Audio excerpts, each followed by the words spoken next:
أما بعد فأعوذ بالله من الشيطان الرجيم. بسم الله الرحمن الرحيم. الذي خلق الموت والحياة ليبلوكم أيكم أحسن عملا وهو العزيز الغفور.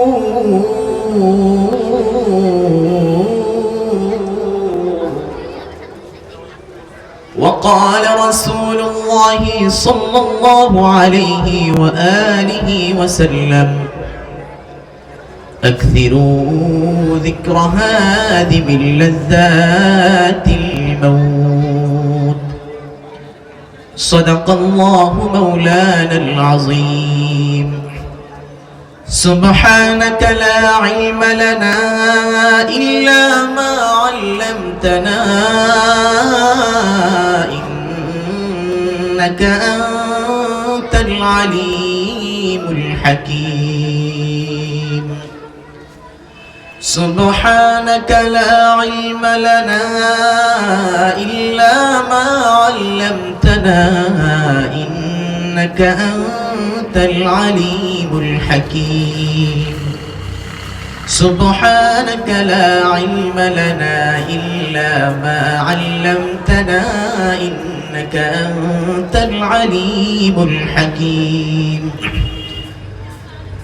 دعا خستم بدرگاہ الہی، دعا خستم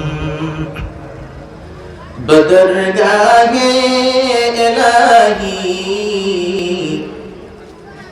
حیات دولت علم دراجی،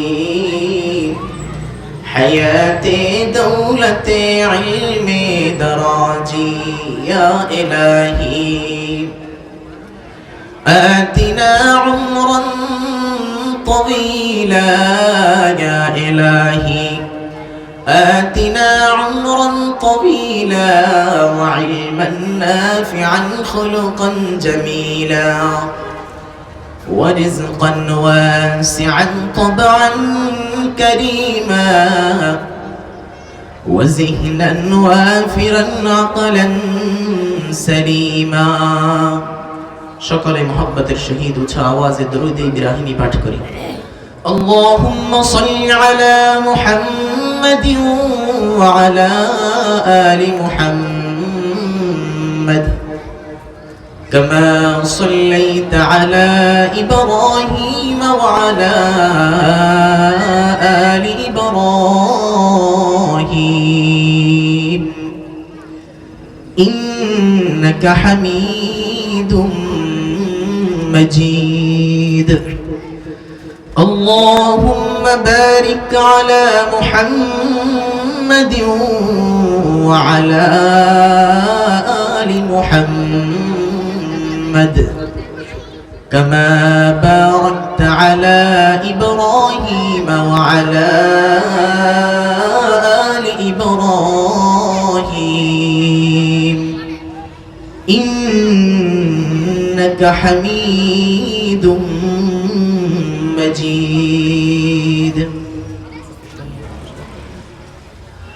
আল্লাহ সুবহানাহু ওয়া তাআলা জাল্লা জালালুহু আম্মা নাওয়ালুহুর দরবারে অসংখ্য শুকর ও সুজুদ যে মহামহিয়ান রব্বুল আলামিন আমাদেরকে নিজস্ব শত জরুরত ব্যস্ততা থেকে ফারেক করে সুস্থতা নামক নিয়ামত, হায়াত এবং ঈমানের মতো মহা মূল্যবান দৌলত দিয়ে পৃথিবীর জমিনে বাঁচিয়ে রেখে আল্লাহ প্রদত্ত বিধান এশারের নামাজ বা জামাত আদায়ের পর তালতলা জামে মসজিদ ও যুব সমাজের উদ্যোগে আয়োজিত আজকের এই তাফসীরুল কুরআন মাহফিলে এসে উপস্থিত হয়ে কিছু আলোচনা শোনার এবং আলোচনা করার মানুষে বসার তৌফিক দিয়েছেন সেজন্য সে মহামহিয়ান রব্বুল আলামিনের দরবারে অন্তরের অন্তঃস্থল থেকে উঁচু আওয়াজে শুকরিয়া জ্ঞাপন করছি, আলহামদুলিল্লাহ।